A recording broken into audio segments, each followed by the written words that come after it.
Now that everything is pressed, we want to actually get to sewing our side seams, which is exciting. So right now we've got something that looks faintly short-like, but is still very open concept. It has no sides, which is not a super comfortable look for most people. I don't know. You tell your story. But in this class, we want our shorts to have side seams. So the way we're going to have that work, the easiest way to look at this is I've got everything laying on the table, right side facing up towards me. I've got the seam in the middle.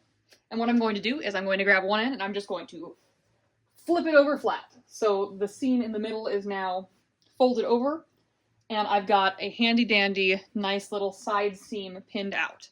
And if you look at the shorts with things folded this way, they're finally starting to look kind of short-like. They've got that shape that you can detect as being visibly shorts.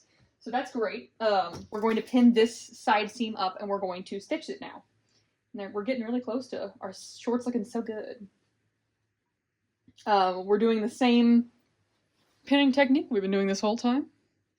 For those of you following along at home, I'm matching up the corners and doing an okay job. I'm not going to say great. I did have to try 3 times, but sometimes 3 times is what it takes to get the pin exactly where I want. And looking on this, I've got a couple different notches that I can pin at as well. I know that this notch marks the waistline, so I want to make sure that the waistline markings are matching up so that when we go to do that, everything is nice and aligned. Then I'm going to scoot on down. I've got a couple more notches. I've got one here, lower down. I think there's 3 notches on each side of the shorts. I said that and then I immediately saw a 4th one. There are 4 notches, I repeat, 4 notches on each of the short side seams, including that special bonus waist one. There we go. I'm going to pin that. And then my last one that I'm going to pin is this notch down here. And this notch is actually where we're going to stop sewing this time.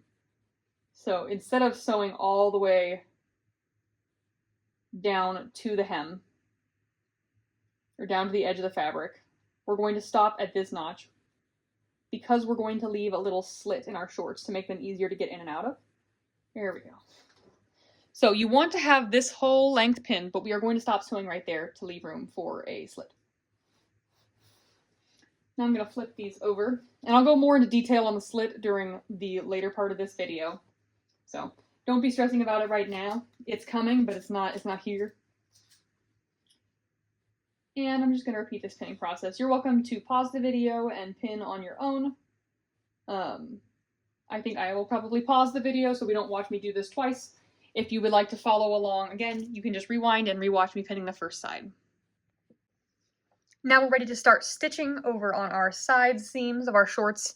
And really quick before I start sewing, I'm going to clarify one thing. When I was talking about the slit, I pointed at this notch.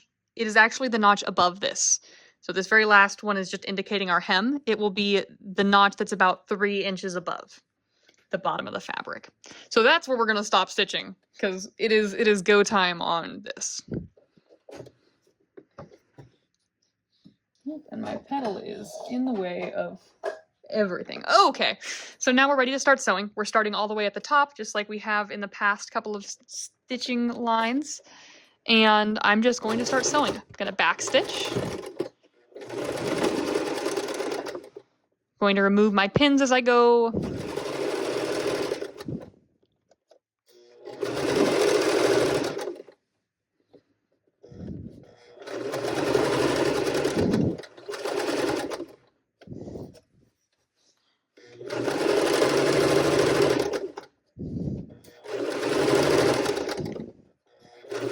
Okay, and I'm coming up on the bottom notch, or on the notch where I'm going to stop. So I've reached this notch, I'm going to back stitch, and then I'm going to stop, leaving about 3 inches open.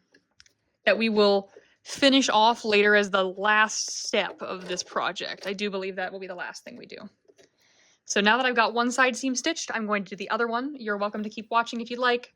You can also pause the video and jump ahead to the next step. I'm going to sew my side seam. I'm going to line up my presser foot with that notch.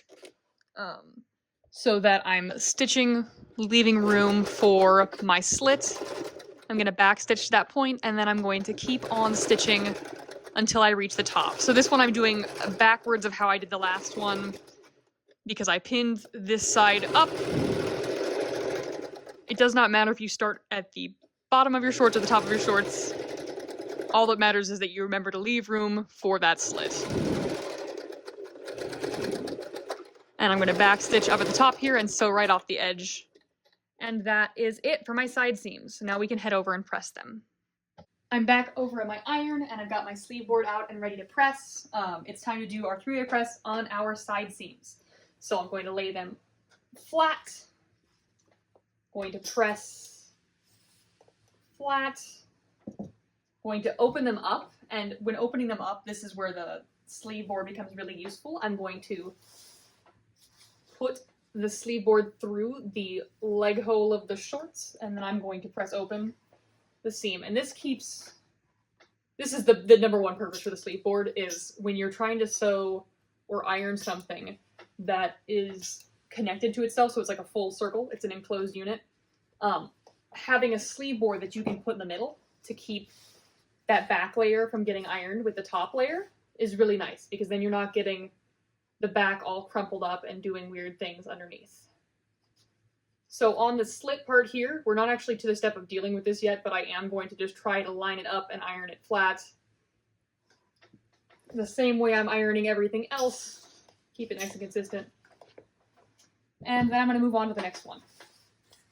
Now, it's especially important that you do this step, this pressing step, because our next endeavor will be to take care of the waistband. And so for the waistband, we're actually going to need to stitch down parts of our seam allowance to keep them out of our way.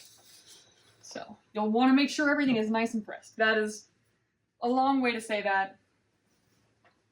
I always want everything nice and pressed, because pressing is the thing that makes home sewing look professional, and professional sewing look the way it does, is a good press job. Because why put this much effort into something and then not take that extra step to make it look really nice? And I'm going to flip it out and do both of the outsides.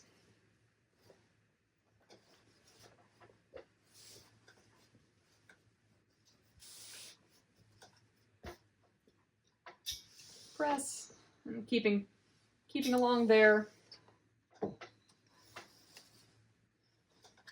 Flip it over. Press some more.